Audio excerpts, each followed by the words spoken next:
মায়ের একটা ছোট্ট মিথ্যাতেই বদলে গিয়েছিল বিশ্ববিখ্যাত বিজ্ঞানী টমাস আলভা এডিসনের পুরো জীবন। একদিন ছোট্ট টমাস স্কুল থেকে ফিরে এসে তার মাকে একটি চিঠি দেয়। সে তার মাকে বলে, মা, আমার শিক্ষকরা তোমাকে এই চিঠিটা দিয়েছে, বলেছে তোমাকে পড়তে। এডিসনের মা চিঠিটা খুলে পড়লেন। পড়ে তিনি চোখের জল ধরে রাখতে পারলেন না। এডিসন তার মাকে বলল, মা, চিঠিতে কি লেখা আছে মা?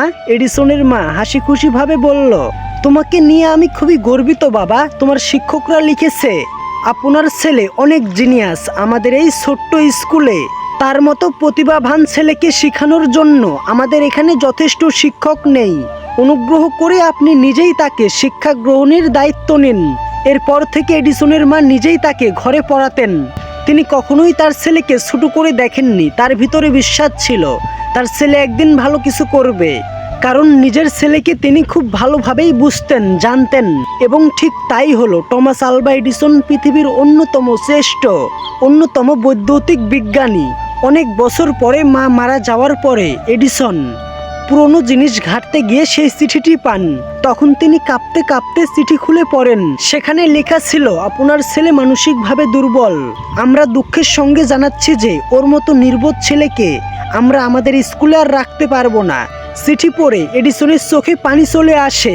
সাথে সাথেই তিনি নিজের ব্যক্তিগত ডায়েরির শেষ পৃষ্ঠায় লিখেন, টমাস আলভা এডিসন ছিল একজন মানসিকভাবে দুর্বল ছেলে, যাকে তার মা নির্বোধ থেকে একজন জিনিয়াসে রূপান্তরিত করেছে। একবার ভাবুন তো, এডিসনের মায়ের স্থানে আপনি বা আমি থাকলে কি করতাম? হয়তো সাথে সাথেই চর থাপ্পড় দিয়ে বলতাম, তোর মতো গদ্ধবের কারণে আমার আর মান সম্মান থাকলো না। অথচ রাগ করে হয়তো ছেলের সঙ্গে কথা বলাই বন্ধ করে দিতাম, আর মনে মনে নির্বোধ ছেলের জন্য আফসোস করতাম। কিন্তু এডিসনের মা গতানুগতিক ছিলেন না।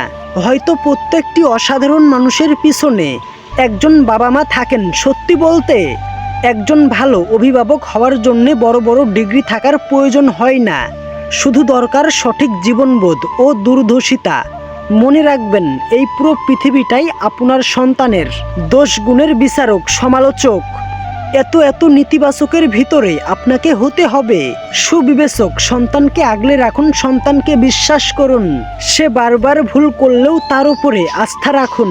দেখবেন আপনার আস্থার প্রতিদান আপনি ঠিকই পাবেন। আপনার দোয়া ও ইতিবাচক মনোভাব ঠিকই একদিন আপনার সন্তানকে সাফল্যের শিখরে নিয়ে যাবে।